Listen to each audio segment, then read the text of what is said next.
Bismillahirrahmanirrahim. Alhamdulillahi Rabbil Alamin. Wassalatu wassalamu ala ashrafil anbiya'i wal mursalin Sayyidina wa maulana Muhammadin amma ba'd. Qala Allah Ta'ala fil Qur'anil Karim, A'udzu billahi minasyaitonir rajim. Bismillahirrahmanirrahim. Wa ma khalaqatul jinna wal insa illa liya'budun. Shadaqallahul azim. Alhamdulillah, para pemirsa channel YouTube yang sama-sama berbahagia. Bersyukur kita pada malam hari ini masih diberikan kesehatan oleh Allah Subhanahu wa Ta'ala, sehingga bisa bersilaturahim di salah satu tempat yang ada di kota ini. Insyaallah pada malam ini saya bersama pemilik channel Zona Kail Official. Siap. Yang mana kita mendatangi satu tempat ya. Ini ada beberapa kejanggalan ya, seperti mana kita ketahui bersama bahwasanya kita hidup di dunia ini berdampingan dengan makhluk yang telah Allah ciptakan, yang namanya jin. Seperti ayat yang saya baca tadi, wa ma khalaqatul jinna wal ins, dan tidaklah kami menciptakan jin dan manusia. Jadi jin ini wajib diimani. Kita harus beriman bahwa Allah telah menciptakan makhluk selain daripada manusia yang tidak nampak oleh mata kita, yaitu jin. Dan mereka ini hadir di tengah-tengah kita, maksud saya dalam kehidupan kita. Mungkin saja kita jalan di tengah-tengah perkampungan mereka, ataupun di tengah-tengah tanpa kita sadari. Dan ini banyak kasus seseorang itu mendapat gangguan di satu tempat,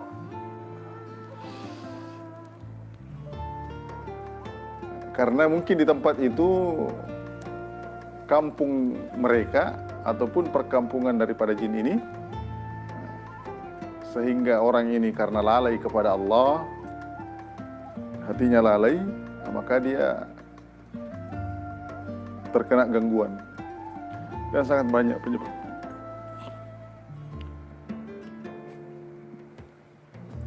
Jadi kita akan ngobrol mengenai dunia jin ya, yang mana kita bisa sebut dengan dunia gaib. Kenapa disebut gaib? Karena tidak nampak, sekalipun mereka ada di sekitar kita.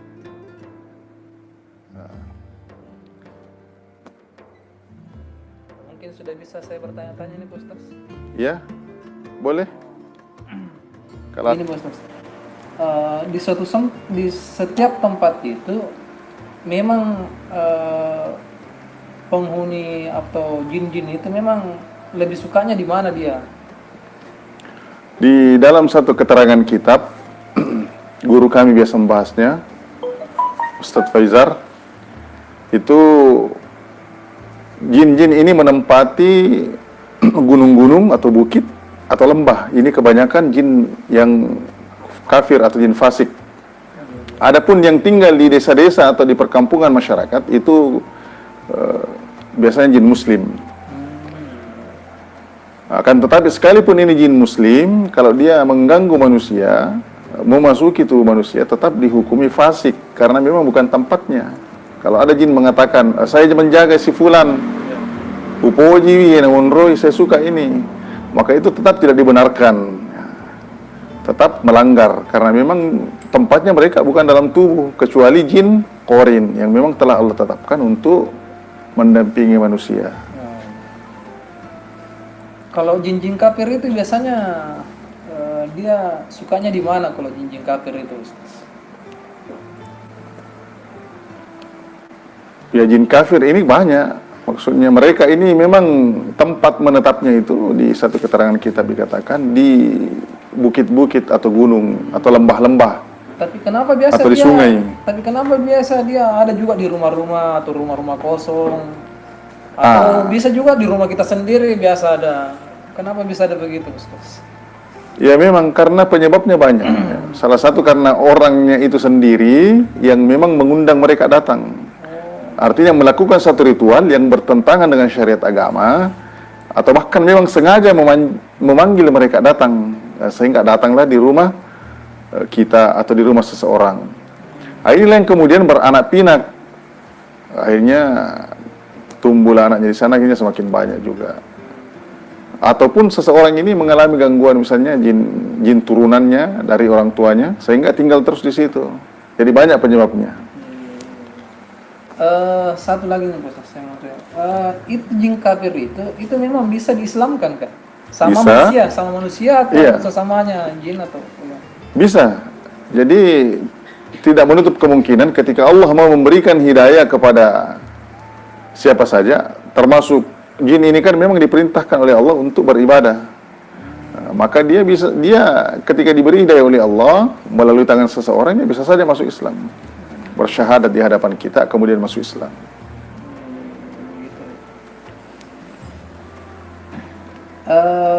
Ini tentang jin yang biasa masuk ke raganya manusia itu, Mas. Itu memang ada atau bisa atau bagaimana itu, Ustaz? Bisa. Jadi jin itu memang memiliki kemampuan seperti itu.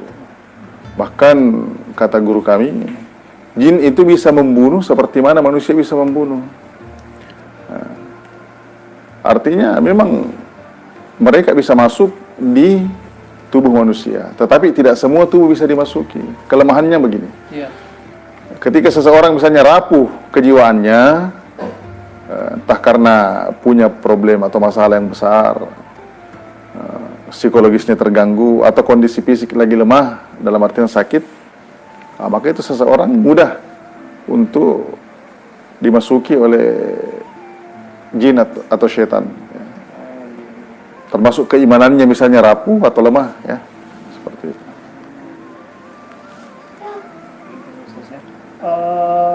Kalau misalnya jinnya ini apa ya, jahil kayak begitu, Ustaz. Misalnya dia sebenarnya dia Islam, misalnya dia jin Islam, tapi dia memang suka jahil-jahili. Itu memang bisa kita usir dia dengan ayatul kursi, kah betul? Bisa kah itu? Iya. Katanya bisa, katanya tapi jangan sampai membunuhnya katanya, karena ada katanya ayat yang bisa juga membunuh jinnya. Iya kan begini, ada memang jin yang dikategorikan hanya sifatnya jahil, toh? Iya. Artinya mengganggu manusia. Seperti mana manusia juga ada jahil, ya, saling mengganggu sesamanya, ya. Maka inilah yang biasa terjadi kadang di sekolah-sekolah, ya kan, atau di tempat mana biasanya itu orang terjadi kesurupan. Dan insya Allah jin seperti ini itu mudah dengan izin Allah untuk dikeluarkan, ya. Artinya bisa membaca surah Al-Fatihah, ayatul kursi, dan 3 kul, insya Allah keluar. Oh gitu. Iya. Apa tadi Ustaznya yang istilahnya minimal kita bisa? Surah Al-Fatihah, Ya, ya. Kemudian ayatul kursi, ya. dan 3 kul, Al-Ikhlas, Al-Falak, dan An-Nas. Itu tidak perlu lagi dikasih minum air atau bagaimana? Ya insya Allah, tergantung juga kadang dari perukianya. Ketika perukianya misalnya hanya asal-asalan ataupun tidak bagus dalam artian hubungannya dengan Allah, itu bisa saja tidak keluar, ataupun keluar tapi dia hanya sementara, kembali lagi nanti. Kalau ini tentang anu, Ustaz, yang jin-jin yang menetap yang macam di pohon-pohon biasa yang dibilang orang angker. Mm-mm. Itu kalau kita dalam Islam itu biasanya kan kita juga biasa takut-takut, Bos. Bolehkah kita takut semacam itu? Macam kita misalnya ada pohon besar, biasa ada yang tegur, jangan ditebang, katanya banyak penghuninya di situ. Bagaimana menurut macam begitu, Bos? Iya memang ada. Artinya jin-jin itu biasa menempati pohon besar ataupun di air, di pusara air, ya. Biasa di sumur. Di sumur, di sungai. Memang seperti itu ada. Artinya tempatnya memang di sana. Tapi bagaimana nunya itu, Bos? Misalnya ini pohon sudah bisa ditebang lah, tapi gara-gara ada semacam itu, bagaimana menurut kita itu, Bos? Apakah perlu baca doa kan dulu di situ atau Iya. bagaimana? Ya, kita baca doa dulu, mohon perlindungan kepada Allah. A'udzu bikalimatillahi tammah min syarri ma khalaq. Minimal itu doa. Kita baca perlindungan kepada Allah Subhanahu wa taala dari seluruh makhluknya, kejahatan makhluknya. Kalau memang sesuatu itu mengganggu kehidupan kita, ya harus ditebang atau harus disingkirkan. Iya. Tidak perlu mengatakan, jangan tebang, ini ada penghuninya. Iya. Maka kita minta doa perlindungan kepada Allah saja, kemudian dia ditebang. Tapi jadi tidak perlu takut, Bos. Tidak perlu. Artinya kita takut sih manusiawi. Artinya, tetapi dalam hal ini bagaimana kita menghilangkan ataupun melawan rasa takut itu, sehingga ketakutan kita hanya kepada Allah Subhanahu wa taala. Ini mungkin lebih mendalam lagi nih sedikit, Pak Ustaz. Iya. Misalnya ada orang yang kerasukan jin, sedangkan jin itu kuatlah begitu, Ustaz. Sebenarnya sudah dibacakan ayat-ayat, malah jinnya yang dalam itu juga bisa baca ayat-ayat juga. Jadi dia tidak mau keluar, Ustaz. Itu bagaimana caranya itu, semacam seperti itu? Karena saya pernah lihat semacam itu, dia dibacakan ayat, malah jinnya juga ikut baca ayat. Ya itu salah satu apa istilahnya? Dia untuk memanipulasi kita supaya si peruqyah ini berhenti. Termasuk salah satunya misalnya dia ketawa, seolah-olah ruqyah itu tidak mempan. Maka kita baca terus. Biasanya beberapa menit kemudian itu akan muncul reaksinya dia lemas. Ya, itu pengalaman kami memang kadang. Ataukah memang bacaan si peruqyah ini, ya dalam tanda kutip, mohon maaf, belum bagus lah seperti itu. Jadi mempengaruhi juga itu ya. Banyak berpengaruh. Kalau misalnya bacaannya belum bagus, Ya, itu berpengaruh. Tapi itu sedikit karena pengalaman kita banyak yang kita lihat meruqyah dalam hal ini bacaannya belum bagus atau bahkan tidak pakai bacaan pun, si jinnya teriak-teriak. Tapi janganlah kita menganggap bahwa jin ini teriak-teriak mungkin dia kesakitan atau bagaimana, belum tentu. Ini ada beberapa kemungkinan dalam hal itu.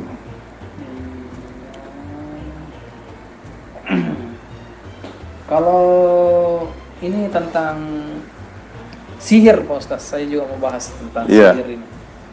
Sihir kan misalnya dari manusia, misalnya sesuatu yang dilakukan manusia dengan perantaraan jin atau misalnya santet lah begitu, untuk melukai atau mencelakai orang. Untuk mengidentifikasi seperti itu, Ustaz, itu bahwa orang kena sihir itu seperti apa tanda-tandanya, Pak Ustaz? Gitu. Iya. Jadi gejala seseorang kena gangguan atau penyakit non medis, dalam hal ini sihir, ya, kan banyak. Gangguan non medis itu bukan hanya sihir saja, banyak. Tapi mungkin nauzubillah min dzalik, ketika kita mendatangi yang orang sebut orang pintar, itu biasanya ponisnya hanya satu, sihir. Atau atau guna-guna bahasa kita. Padahal tidak. Nah, ketika kita sihir misalnya, kita bahas masalah sihir. Ya, memang kadang manusia itu menggunakan jin untuk membawa itu buhulnya. Kadang juga menggunakan manusia sendiri. Sehingga kenapa biasa ketika kita mencari penyebab penyakitnya tidak muncul atau buhulnya dicari tidak muncul, itu karena kadang buhul itu dibawa oleh segolongan bangsa jin. Tapi kalau manusia yang bawa biasanya muncul, entah dia diselipkan di satu tempat, entah dia ditanam ataupun digantung ataupun ditaburkan. Kalau manusia yang bawa, tapi kalau jin yang bawa tidak nampak. Dan gejalanya ini pada manusia yang kena sihir banyak sekali. Sangat banyak sekali, pembahasannya panjang. Tapi umumnya seseorang itu ketika kena sihir dia akan sering mimpi buruk. Oh, tanda-tandanya. Tanda-tandanya tanda umumnya mimpi buruk, sakit di bagian badan tertentu. Dan kadang kalau sihirnya kuat, seseorang itu akan berakibat kepada penyakit medis. Ya. Jadi kadang diperiksa dokter ini medis, tapi penyebabnya itu awalnya dari sihir atau guna-guna. Kalau biasa orang yang kena sihir atau guna-guna, biasa juga saya lihat kalau dia dibacakan ayat-ayat, biasa dia muntah, Ustaz. Biasa kasih keluar paku, biasa keluar juga macam ulat atau kelabang begitu. Itu apakah itu dikategorikan juga sihir yang sudah keras macam itu, atau nyata seperti itu memang? Justru begini ya, sihir yang kuat itu biasanya kalau diruqyah malahan dia tidak bereaksi. Oh? Ya, justru biasanya sihir yang agak lemah itu baru bismillah kita baca sudah bereaksi.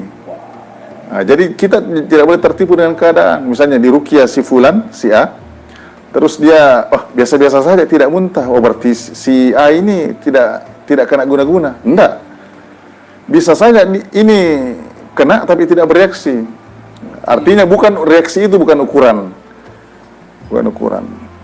Justru guru-guru kami mengatakan bahwa orang yang bereaksi langsung itu biasanya jinnya lemah. Yang kuat itu tidak memperlihatkan reaksi pertama kali. Akan tetapi pastilah ada perubahan ketika setelah kita ruqyah, karena ini ayat-ayat Allah Subhanahu wa taala. Kalau doa-doa semacam kalau kita mau obati orang, Ustaz, minimal lah kita mau kasih dia minum lah, misalnya orang yang kena pengaruh jin atau semacam dia kesurupan, itu bagaimana itu, Ustaz? Apakah minimal ayat-ayat yang terikul saja kita bacakan atau ada mungkin ayat-ayat lain yang bisa ditambahi? Iya, jadi pertama kita niat dulu ya. Ketika kita ambil air 1 gelas misalnya, kita niat menjadikan air ini sebagai air ruqyah atau obat. Kemudian kita bacakan surah Al-Fatihah 7 kali, bagus, lebih bagus 7 kali. Surah Al-Fatihah 7 kali. Kemudian kalau tidak ada dihafal yang lain, 3 kul saja dihafal, Al-Ikhlas, Al-Falaq, An-Nas, itu sudah mencukupi. Sudah mencukupi.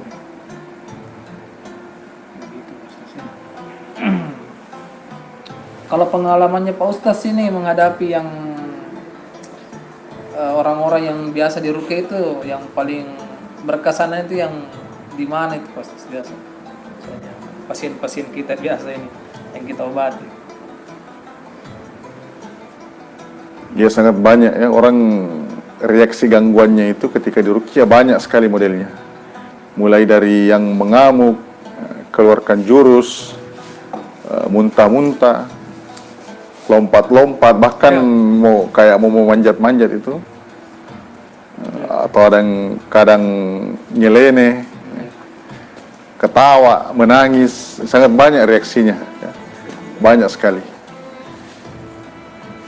Dan kalau dibilang berkesan sih, ya semua berkesan karena memang berinteraksi dengan hal-hal seperti itu ya lain. Kalau kita bersekutu dengan atau berteman dengan jin itu enggak apa-apa kawan? Tidak boleh. Atau misalnya kita ndak dia senang datang sama kita, atau misalnya dia suka dia ndak pernah juga dia minta apa-apa sama kita, tapi dia istilahnya kita juga sebagai teman aja begitu, boleh kah? Tapi bagaimana kita mengetahui dia datang? Ya minimal. Dia kan butuh jasad untuk dia tempati. Oh begitu ya. Iya. Kalau Nggak- dia semacam dia ndak bisa menampakkan diri. Wujud asli jin dalam keterangan ulama itu tidak bisa dilihat. Tidak bisa dilihat oleh manusia. Adapun yang penampakan itu, yaitu misalnya dia bentuk pocong, Iya. ataupun bentuk kuntilanak, ataupun yang bentuk tuyul, itu wujud bukan wujud asli jin. Bukan wujud asli. Dan biasanya kalau mau komunikasi kan kadang memasuki tubuh seseorang, sehingga bisa bercakap-cakap. Kalau bicara langsung begini, itu tidak. Kecuali yang memang wali-wali Allah, para nabi, dan yang Allah kehendaki, ya baru bisa. Kalau kita orang awam seperti ini, tidak bisa. Kalau bersekutu ya, tapi na'udzubillahi min zalik, sangat tidak dibolehkan seseorang itu bersekutu dengan jin. Tidak boleh. Walaupun dia suka sama kita atau apa Walaupun ya tidak. Tapi kita wajib mendakwahi mereka. Misalnya kita sampaikan Islam, sampaikan kewajiban-kewajiban, hukum-hukum Allah kepada mereka, wajib.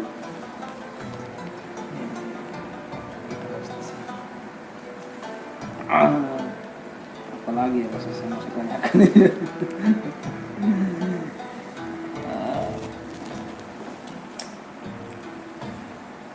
Mungkin teman-teman Sonakail mungkin ada yang mau ditanyakan sama Pak Ustaz, ya bolehlah chat sama saya, nanti saya teruskan sama Pak Ustaz, mungkin bisa dibantu. Ya, sambil menunggu pertanyaan ini kalau ada, di tempat ini itu ada beberapa yang kami dapatkan informasinya. Katanya biasa terdengar seperti orang lagi mencuci piring ya, di sini di dapur. Ya. Ada yang kayak lagi keliling jalan di luar, atau ada bahkan yang ketika seseorang dia masuk WC, kedengaran seperti ada orang yang mengintip. Ini biasanya wallahu alam, apakah ini sihir ataupun ini jin nasab. Cuman ketika kami bertanya kepada pemiliknya, tidak ada juga yang mimpi buruk dan tidak ada juga yang mengalami satu hal-hal yang aneh pada dirinya. Karena biasanya sihir seperti itu. Tetapi wallahu alam, ketika seseorang menggunakan sihir, dalam ini sihir tafrik, itu sihir misalnya salah satunya untuk mematikan bisnisnya seseorang atau usahanya, itu banyak terjadi. Sudah berapa yang kami datangi, kadang rumahnya itu katanya gelap, tidak terlihat. Menurut keterangan orang-orang yang mau datang, bahwa kenapa tempat usahamu tidak pernah buka, padahal buka. Itu banyak yang tempat yang kami datangi, bukan di tempat ini. Entah kadang misalnya karena pemiliknya ini ketika membangun tempat itu ada sesuatu yang dipendam, dikubur, sehingga mengundang secara tanpa dia sadari bahwa itu mengundang mereka datang, makhluk-makhluk gaib itu, yang beberapa waktu kemudian akan kembali mengganggu daripada pemilik rumah atau tempat itu. Nah, dia kira nih pemiliknya ini diguna-gunai, padahal sebab musababnya karena kelalaiannya atau ketidaktahuannya atau memang karena kesengajaannya melakukan ritual yang mengundang mereka datang. Ini seperti itu. Jadi kalau misalnya tempat usaha kita terkena seperti itu atau ada yang mau mengirimkan sihir ke tempat usaha kita, itu bisa ditangkal kah semacam itu atau bisa kita Bisa. bisa ya? Ketika penyebabnya dari sihir, itu insya Allah bisa ditangkal. Artinya pemilik daripada tempat itu perbaiki hubungannya dengan Allah, perbaiki hubungan sesama manusia, kemudian selalu menghidupkan sunnah, dalam artian misalnya berzikir pagi petang, mohon perlindungan kepada Allah. Insya Allah, kalaupun ada yang lemparkan sesuatu atau kirim sesuatu, insya Allah tidak akan menembus.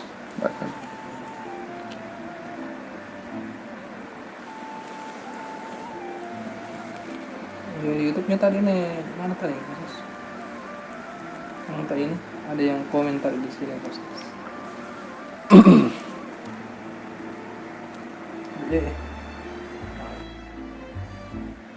Ya, dan kalau memang tempat itu sudah diketahui ada gangguan, maka kita jalannya meruqyah tempat itu. Nah, kita bikinkan air ruqyah atau kita ruqyah pemiliknya dulu. Nah, setelah itu kita bikinkan air ruqyah dan dipercikkan atau disiramkan di sudut-sudut tempat itu atau di semua tempat itu. Kalaupun sekiranya ada sihirnya yang tidak nampak atau buhulnya tidak nampak, maka kita siramkan saja, percikkan saja. Kemudian si pemilik ya harus bikin amalan, zikir ba'da subuh, zikir ba'da asar atau ba'da maghrib, zikir pagi petang namanya. Mohon perlindungan kepada Allah. Kemudian waktu-waktu misalnya jangan tidur waktu asar, ba'da asar, jangan tidur ba'da subuh, ba'da maghrib. Itu tidur-tidur yang dimakruhkan atau dilarang.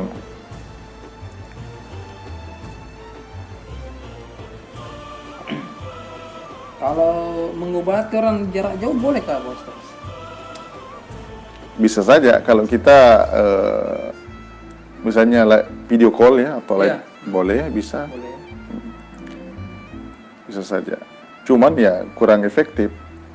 Ya, kurang efektif. Karena kadang seseorang memiliki gangguan itu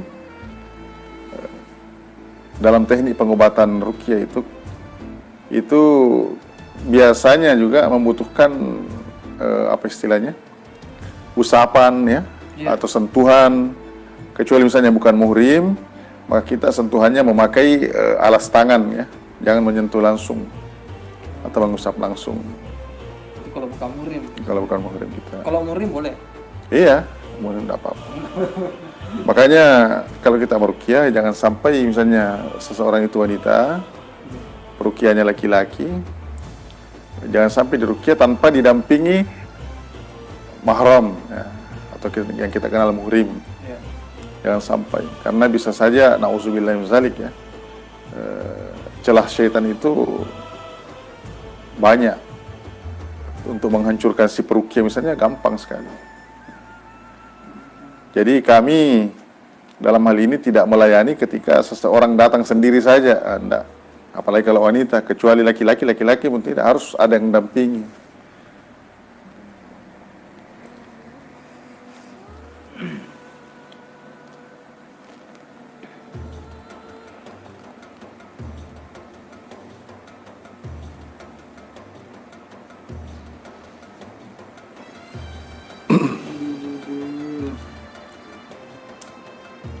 Bagaimana tempatnya nih, Bos? Kita bisa deteksi di sini.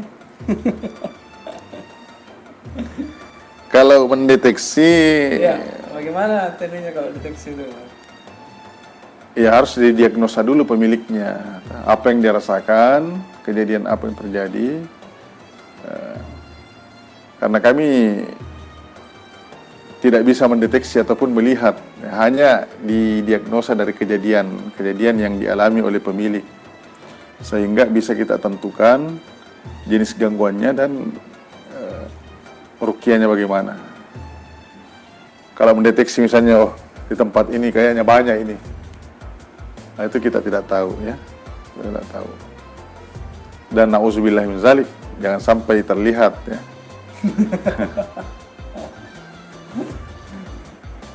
Dan biasanya orang yang bisa melihat itu justru bukan kelebihan, itu gangguan bagi dirinya yang harus diruqyah.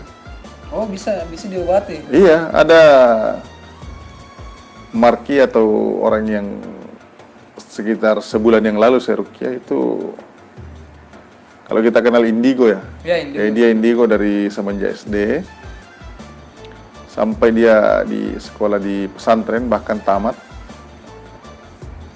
Itu sering melihat penampakan, sering merasa aneh di rumahnya, banyaklah yang dilihat. Akhirnya kami ruqyah pertama, setelah kedua kalinya itu hilang, penampakannya hilang. Akhirnya yang timbul, yang aktif pendengarannya lagi. Dia mendengar hal-hal yang tidak didengar orang lain. Akhirnya dia merasa terganggu. Ketiga kalinya kami ruqyah, sambil kami mandikan air ruqyah. Itu alhamdulillah setelah itu dia datang, keterangannya sudah tidak terlihat dan terdengar. Akhirnya dia kembali normal dan merasa bersyukur. Iya bisa, itu seseorang yang ada itu gangguan. Bisa diobati ya. Iya, harus diobati. Jadi bukan kelebihan.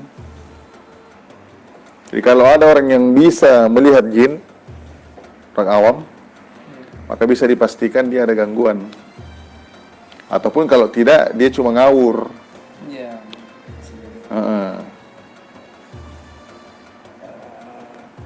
Ini tentang anu nih, Mas, ya.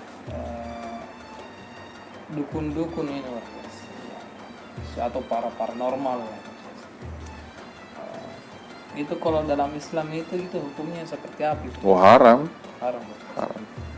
Dalam ayat dikatakan barang siapa yang mendatangi Ya.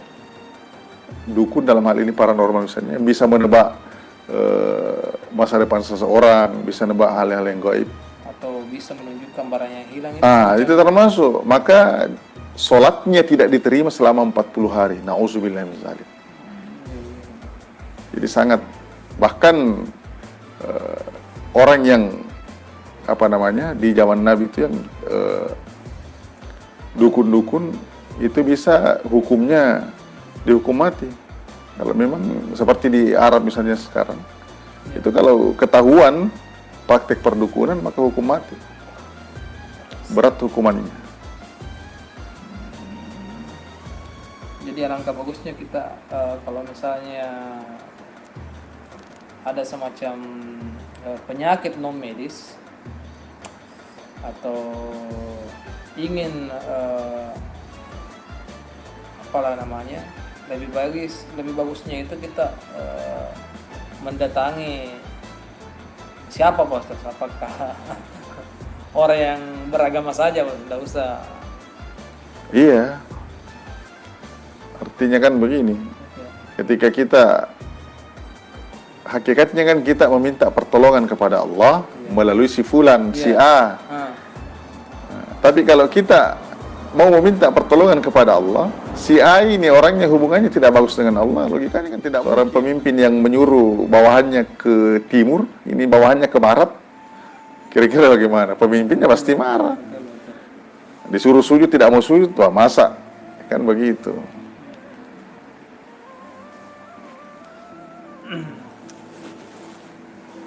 Oke, Pak Ustaz, mungkin bagaimana?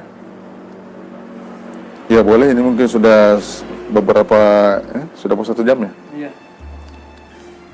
Ya nantilah lain kali kita lanjutkan di penelusurannya, karena mungkin pemiliknya Allahu alam kemana, atau dia sudah kesurupan, ataukah belum bersedia. Nah, nanti kita kembali ataupun kita offline saja atau Iya. videonya untuk ini. Nanti di blur kalau udah bersedia. Apa nama channelnya Pak Ustaz? Supaya bisa teman-teman Sonakal juga bisa mengunjungi Pak Ustaz. Ya boleh, ketika ada mau ditanyakan atau ada mau diluruskan, silakan di channel Muhammad Toha Al-Bugizi, ya Z, ya. Itu kami belajar ruqyah dari, ada guru kami dari Mesir, Dr. Syekh Sa'ad Said Ahmad Abduh, dan guru kami Ustadz Muhammad Faizar yang di salah satu narasumber TV swasta, dan Ustadz Azimam. Ya, beliau. Ini Pak Ustaz, maaf saya potong sedikit. Ini ada pertanyaan dari teman kita ini, Muhammad Fadil. Menurut Pak Ustaz, apa pendapatnya jikalau zikir tapi menyalakan dupa? Ini Ya dupa, kalau di Arab ya. itu dupa itu niat hanya untuk mewangikan ruangan. Berarti ini sebenarnya ini intinya niatnya. Niat, betul. Nggak apa-apa kita nyalakan dupa kalau niatnya kita mengharumkan rumah kita. Dan jangan nanti di saat zikir atau baca-baca ya, kalau kita kenal di kampung kita. Tapi kalau niatnya mengatakan tidak jadi, doanya kalau tidak ada ini dupa, berarti sudah lain. Oh, sudah lain. Kan begini Mas, biasa memang orang dulu setiap dia mau macam doa selamatan, biasanya kan kita pakai dupa-dupa. Bolehkah diganti dengan parfum, Pak Ustaz? Kalau misalnya kita punya parfum, misalnya kalau kita adat modern lah. Bisa saja. Karena kan intinya kan ini mengharumkan. Artinya tidak perlu di momen itu. Nah, bisa saja pagi hari kita semprot rumah kita dengan parfum, atau kita nyalakan dupa di sudut rumah demi untuk mengharumkan ruangan. Itu yang kekeliruan kita. Nanti mau baca baru. Dan kadang pun tidak pakai dupa sekarang. Begitu. Iya, kadang mereka pakai sabuk, dia bakar sabuk kelapa sampai asapnya itu mengganggu kita. Baru dia kasih gula. Saya tidak tahu apa maksudnya itu gula. Itu sudah menyalahi. Ya. Pada sebenarnya kan yang sampai itu doa kita, zikir kita. Kalau yang menggunakan dupa-dupa macam dupa-dupa Chinese itu Mas, yang panjang itu, yang ya itu tadi kembali niatnya untuk ruangan. Kalau misalnya untuk mengharumkan, tidak masalah. Karena orang dari tanah suci juga oleh-olehnya pakai itu. Iya, kan di sana memang itu. Di toko-tokonya memang dia bakar untuk mengharumkan ruangan. Mengharumkan ruangan, bukan untuk misalnya mungkin kalau mohon maaf orang-orang non-Islam misalnya yang bakar begitu di tokonya atau bagaimana, itu kan mungkin niatnya lain. Kan mereka mungkin memuja dalam tanda kutip dewanya atau mereka. Itu jangan diikuti. Karena memang ada pendapat bahwa kebiasaan seperti itu kan kebiasaannya agama yang terdahulu. Betul. Dan itu para waliullah dulu untuk memasukkan istilahnya dakwahnya, dia kan tidak semena-mena harus melarang orang seperti itu, sedangkan itu sudah kebiasaannya. Jadi akhirnya dibiarkan dulu. Artinya pelurusannya pelan-pelan. Bahwa tanpa itu juga bisa. Jangan sampai itu gara-gara asapnya doanya baru sampai. Tidak. Sebenarnya bagus untuk mengharumkan ruangan, sangat bagus. Karena nempel itu kalau memang pakai asap. Iya, nempel baunya, betul. Tidak seperti kalau parfum seperti kita. Ya, tapi biar tidak di momen baca-baca itu. Biar tiap hari kita. Iya, tiap pagi bagus supaya ruangan kita harum. Tapi kalau kan baunya ini dupa, Pak Ustaz, ini khas sekali. Ya. Jadi orang nanti udah bilang gitu, kira nanti kita banyak bakar kemennya, bilang nanti kita dikira. Tidak, tapi kan ada sekarang dupa Arab itu toh, yang kayak jadi dibakar, ini kan lama dia. Kira kita jadi tidak masalah sebenarnya, cuma dari niatnya saja ketika luruskan niatnya dulu. Luruskan niatnya hanya untuk sekedar mengharumkan ruangan, tidak masalah. Bakar-bakar itu dupa.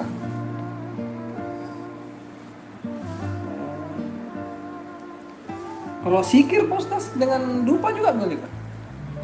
Tidak ada juga masalah. Ya, yang penting niatnya bagaimana? Maksud saya kan ketika Ya, kita apapun itu kalau kalau misalnya hanya untuk dibakar untuk mengharumkan nama kita bersikir, tak masalah. Tapi kalau ada anggapan lain bahwa ada nanti sesuatu yang datang atau untuk persembahan sesuatu, atau lebih khusus kalau ada dupanya itu salah, sudah salah. Kalau semacam yang contohkan Nabi itu seperti apa bagusnya kalau kita zikir, Pak Ustaz? Ya, ini kan pertanyaan tadi zikir. Ya zikir kan banyak itu. Zikir itu ada zikir secara sirri dan jahri. Iya. Zikir kan rahasia dalam hati. Ada yang zikir jelas dan ada yang samar dalam hati. Artinya semua memiliki kelebihan, tergantung niat kita. Ketika kita berzikir mau didengar, kalau dikasih keras suara, itu namanya sum'ah. Maksudnya apa itu? Maksudnya itu sum'ah. Kalau riak kan mau dilihat. Oh, iya. Kalau sum'ah mau didengar. Mau didengar. Seperti itu. Iya. Namanya sum'ah. Jadi ada masing-masing ada kelebihannya. Terkadang zikir dengan mengeraskan suara itu lebih utama, dan terkadang zikir dengan suara perlahan atau dalam hati itu lebih utama. Sama dengan membaca Al-Quran.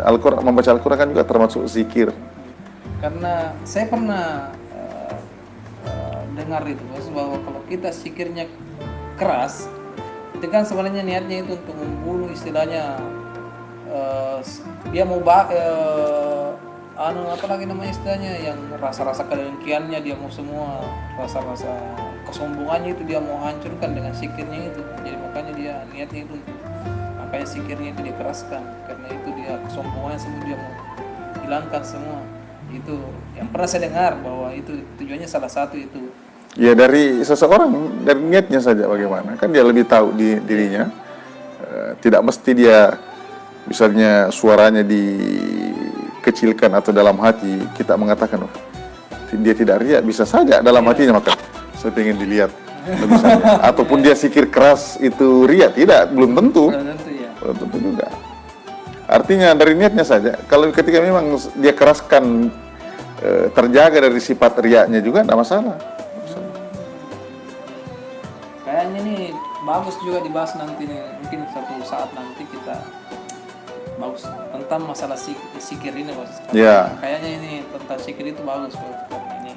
Betul. Dan zikir itu dalam maksudnya perlindungan diri sangat dibutuhkan dan wajib, termasuk misalnya perlindungan diri dari gangguan misalnya makhluk gaib, ya zikir sangat dibutuhkan. Dan untuk menenangkan jiwa. Iya. Untuk membersihkan diri kan. Ya, ala bi zikrillah tatma'innul qulub. Hanya dengan mengingatku, kata Allah, hanya dengan mengingat Allah, hati akan menjadi tenang. Ya, mungkin suatu saat nanti kita juga bahas tentang zikir. Ya, insya Allah nanti juga kalau mudah-mudahan ada kesempatan, kita akan datangi tempat-tempat yang orang anggap angker. Itu juga bisa. Karena teman-teman di Jawa itu sekarang ya begitu, untuk meluruskan atau untuk mengedukasi masyarakat, kesalahpahaman masyarakat kadang terlalu melebih-lebihkan satu tempat itu yang angker. Ya. Tapi bukan berarti kita mau menantang mereka, tidak. Kita hanya mau meluruskan pemahaman masyarakat tentang hal itu. Dan apa bacaan yang dibaca ketika mendatangi atau mendapatkan tempat seperti itu. Oh iya betul. Biasa kan kita macam lewat di suatu tempat, Bos. Biasa ya ada semacam bulu-bulu kita berdiri merinding. Merinding semua itu berarti memang ada. Ya, artinya memang mereka ada, tidak dipungkiri. Kita beriman bahwa mereka ada. Itu. Dan kita itu tadi sunnahnya, ketika kita mengadakan perjalanan singgah di suatu tempat, bisa baca doa, a'udzu bikalimatillahi tammah min syarri ma khalaq, itu. Karena memang kadang seseorang itu singgah di suatu tempat, dia entah berbuat apa di situ atau lalai sehingga jin ini ikut. Ya, ini banyak kejadian juga, kejadian seperti itu. Oke lah bro, nanti di chat langsung sama Pak Ustaz. Bagaimana Pak Ustaz kita? Ya, boleh dikunjungi channel saya. Oh ya, langsung ke channelnya Pak Ustaz. Ya, buka-buka dulu. Di situ ada beberapa postingan mengenai gangguan jin. Dan nanti juga akan kita bahas di sana. Ya, Silakan dikunjungi, nanti di situ konsultasi. ya channelnya Pak Ustaz itu Muhammad Toha Al-Bugisi. Jadi Toha Ya. Al-Bugisi. Itu channelnya Pak Ustaz. Silakan komen di sana. Ada yang mau ditanyakan langsung sama beliau. Mungkin sampai di sini dulu guys untuk malam ini. Next time waktu yang akan datang nanti kita ketemu lagi dengan topik yang berbeda atau di tempat yang berbeda. Mungkin bersama beliau lagi kita tanya jawab atau ada yang ingin ditanyakan silahkan langsung. Bagaimana Ustaz? Kita tutup dulu Ustaz ya. Insyaallah. Ya. Oke, wabillahi taufiq wal hidayah. Wassalamualaikum warahmatullahi wabarakatuh. Waalaikumsalam warahmatullahi